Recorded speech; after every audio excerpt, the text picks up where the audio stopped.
What's going on, guys? Matt with MotoWorks here. You guys asked for it, so here's a video I threw together for you guys.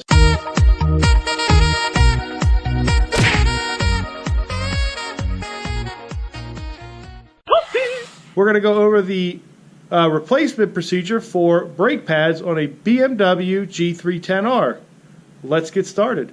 To replace the brake pads, a pair of needle nose pliers, a flashlight, T30 Torx with ratchet, a flathead screwdriver, toothbrush, and some type of cleaner, brake cleaner, etc. We'll also need a rag for any type of cleanup. That's the stuff we're going to be using to do this job. We're doing the front brakes on this bike.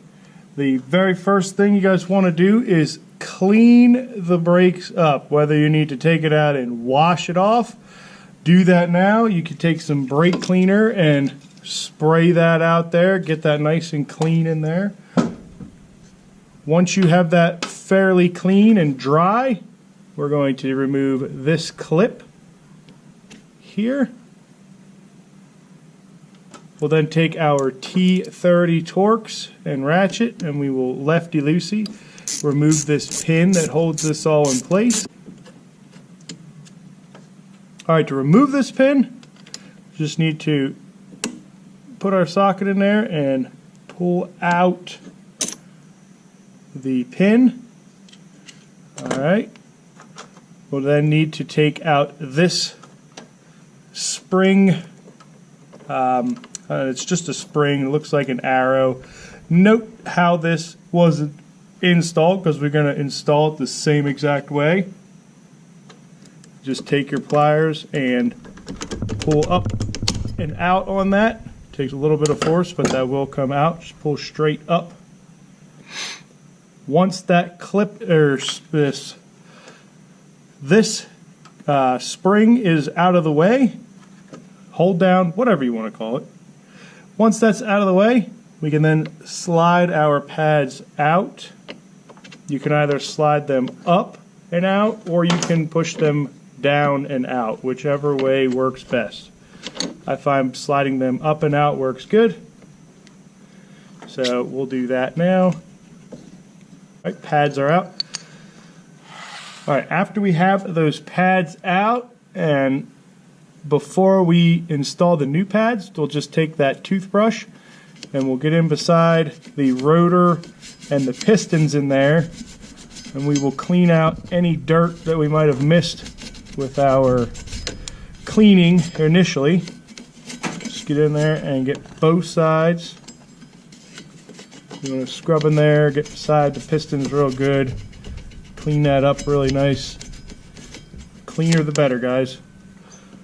Alright, we'll wipe all that down. Now this is brand new, so this really wasn't too dirty. Just the key is making sure you get a lot of the dirt, particularly off of these pistons here, because we will be sliding these back into the housing. You just want to make sure that no dirt goes with it, because what will happen is if it does, it'll bind these pistons up and then your brakes won't properly work. So get this as clean as you can. Once you're done spraying that, blast it down with brake cleaner, you know, as an extra added measure. And then that way everything's nice and clean. Again, you have your rag here to clean up any mess. It may have been put on by brake clean. Now that that's all clean, what I like to do is take the old brake pads and put those back in on both sides. And then what I like to do is take and push back on the brake pad itself on both sides. And what you're doing is you're actually pushing that piston back into the caliper housing. When you get it so far to where it doesn't work much anymore, you then take a screwdriver and a rag, and then you just pry gently. I mean, don't go crazy, just pry gently on that with nice even pressure to get those pistons back into the caliper housing. Once you get those back into that housing far enough, and you could take your new brake pad and slide that in, then go to the other side, leaving that new pad on this side, and do the same thing on the opposite side until you can slide that side's brake pad in as well. All right, so this does take a little bit of time, guys. Don't be too aggressive. You don't want to bend your rotor. That's why I say just pry with nice even pressure, and having those pistons nicely cleaned off is going to help assist with those sliding in there nicely. You can use a little bit of like a WD-40 or some type of lube to spray on those pistons to help them go back in there nicely. It's not required, but you can use that. Just make sure that you take your time here. You don't want to damage anything. If they are not going back in, you're just trying too hard to get those to go back in, you may have a bigger problem, and at that point, stop trying to force it. There may be something else going on there. Once you have that done and your pads are sitting in there nicely, we can then reinstall this clip. Again, this is how this gets installed. Okay, this part here goes to the top. It's pointing up. It's physically an arrow pointing up. You want this hump facing down towards the pads, and then this clip, the hump on this clip, you want back and tucked in to the actual brake caliper. So it looks like this, and hopefully you guys can see it. You just want to push down and in until that clips in. All right, make that nice clip sound. Then the next thing you want to do is make sure that your pin is nice and cleaned off. All right, earlier you saw that I had a clip. All right, that clip just clips around this little recessed part here. All right, when you get that threaded back in, that's all that clip does, is it clips on right there. So I never put any type of grease on these pins. I just put them in nice and clean and dry. I found that if you grease these pins when the brakes get hot, it can drip on the brake pads and make your brakes a little bit less efficient.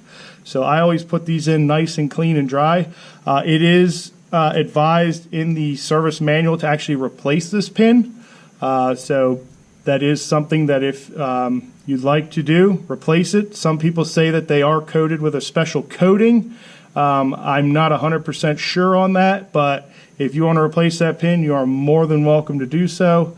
But I've never had any issues by just cleaning this off and putting that back in there nice and clean and dry. All right, so the way we do it is we'll first make sure we have this pad lined up here. We'll slide that pin in there. We'll push down on this spring clip here. And then we'll make sure we have this pad lined up on this side. So we'll push that up until we can slide that pin in.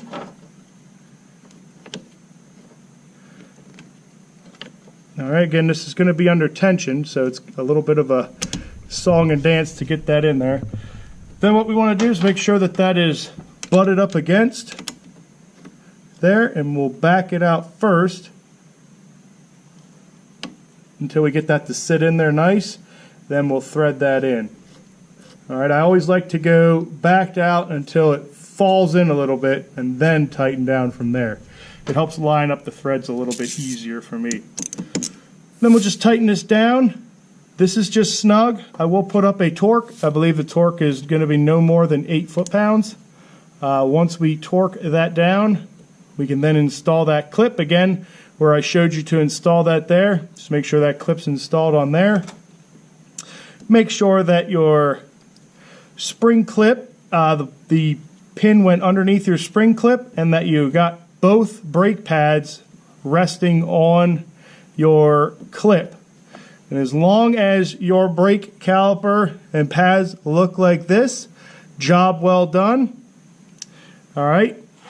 Before you go out and ride the bike, you want to make sure that you pump up your brakes. Just squeeze that lever a couple times. Make sure that the brakes are pumped up so you have some brake pressure when you go to ride away. The next thing to check for would be any type of hot smelling brakes, or if the brakes are really, really hot to the touch after a ride where you didn't use the brakes at all hardly. Any discoloration of the rotor, that would indicate that something's hanging up. If that's the case, go back through, make sure that you have everything properly set up, properly aligned, and that you cleaned everything really well. Cleaning is key in this. Make sure that it's very clean before you compress those pistons, just like I said before. All right, that's how you replace the brakes on the bike. Thank you guys for liking, commenting, and subscribing to the videos. I'm Matt, this is Motorworks. We'll see you in the next video.